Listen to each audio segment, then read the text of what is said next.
Let me start the story, or let me start by painting a picture of where exactly I am right now, physically, mentally, and emotionally. Emotionally is a very difficult one.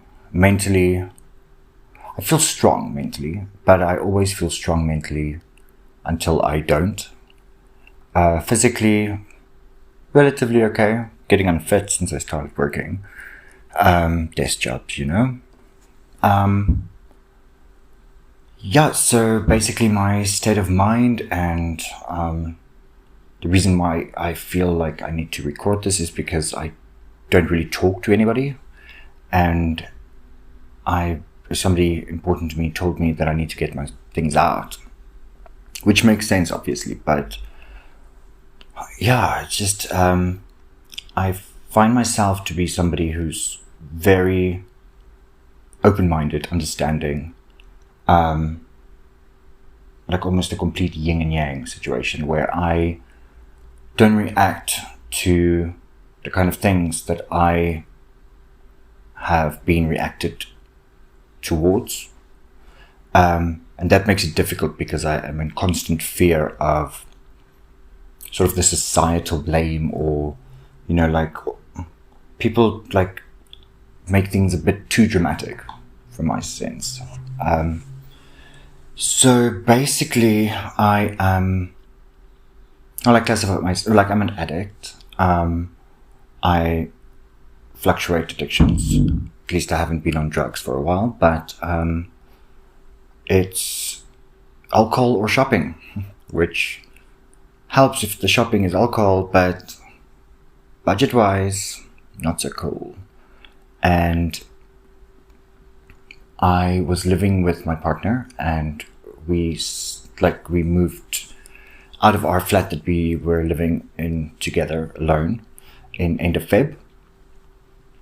And we then started staying with family of his, where I could have stability and we could save money and things. Only rule was just like, don't fuck up, because I have these notions of I'm fine, and suddenly like boom, Sean's wastedly drunk, and he doesn't react well to it, because I have this problem where I sneakily drink. I don't enjoy drinking with people.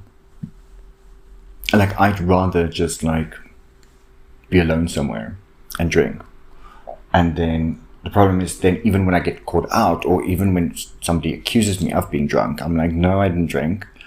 And obviously with alcoholism, or with any addiction, you always go higher and higher and higher. So I mean, like, that, I think that's where it became a problem for me, because I would think like, no man, I can drink this, and then like, no, one more. Like, it's that typical story that you always hear, like the one more. But it's a weird thing to live that story, hey? It is a very strange situation for me. Yeah, like I just, like, I've actually, when I realized it initially, like, I actually laughed at myself, because I thought like, oh my God, you're one day gonna say this to people. They'll be like, yeah, but be careful, it's one, and then like, one is never enough. I tried AA for a while, didn't work really well for me, because I just don't mingle well with, I find my issues are very unique because of my acceptance towards it, if that makes sense to anybody. Please, if it does, you're sorry. But yeah, AA didn't work, but I went there, and I know the program quite well, so it's ridiculous when I like identify certain things and then I realize I'm worse. But at least I don't have any stories of like, like driving over someone, or like hectic. You can just open up your imagination to what could happen, or the stories you could hear at these places. And I don't judge any of these people, but at least I never went, because I secretly do it, so I always try to hide it. So my exposure to anything that I could fuck up or destroy, or like that can land me in prison is very limited, because I'd rather isolate and drink. Still try and be productive until I can't be. So that doesn't really help much.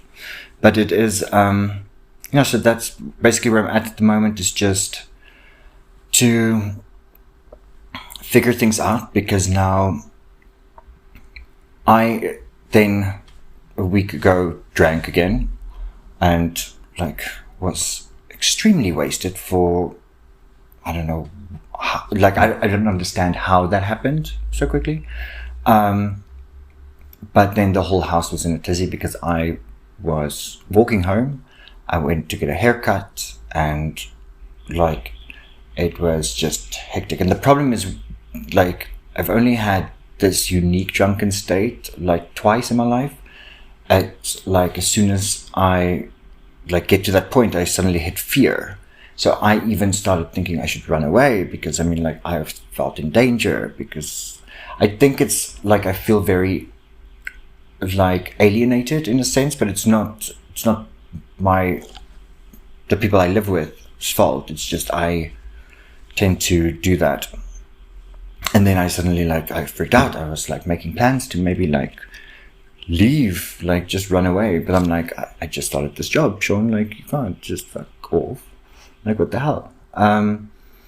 So I faced the consequences, and then pressures on me from the mother's side to move out, which like was the rule from the start. Well, first just don't fuck up, and then things will be fine. But I be me.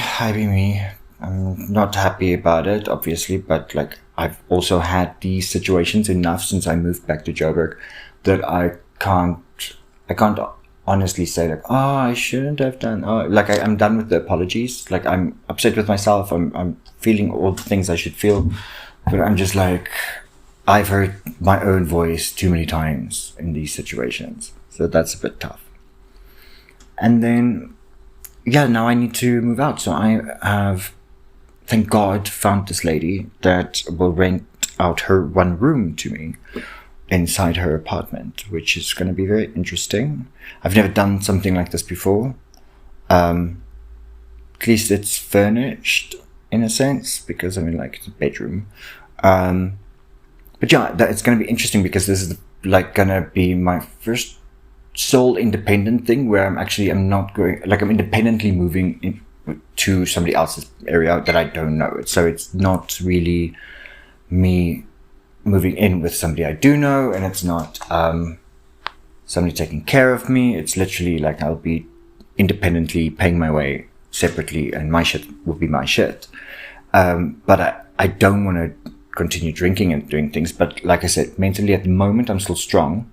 I also have my exams starting on Monday, taking me through like every week till the 26th of June, which I'll be writing exams the whole time, which I'm studying my ass off. I've got such a big workload. My computer's busy updating its Windows, which I might like just die actually, because it's, yeah. So a lot of stressing things are happening, and my ex is dealing with the fact that he needs to let me go, and as much as he's also disappointed in me, like, he's also tired, and he's also like, there's a lot of things that like, and I must say, like, I get everything, but I'm just emotionless towards it at the moment. Or not emotionless, but I just can't express anything. So that is the fun part of where I'm at the moment. Yeah, so let me explain what rock bottom looks like to me.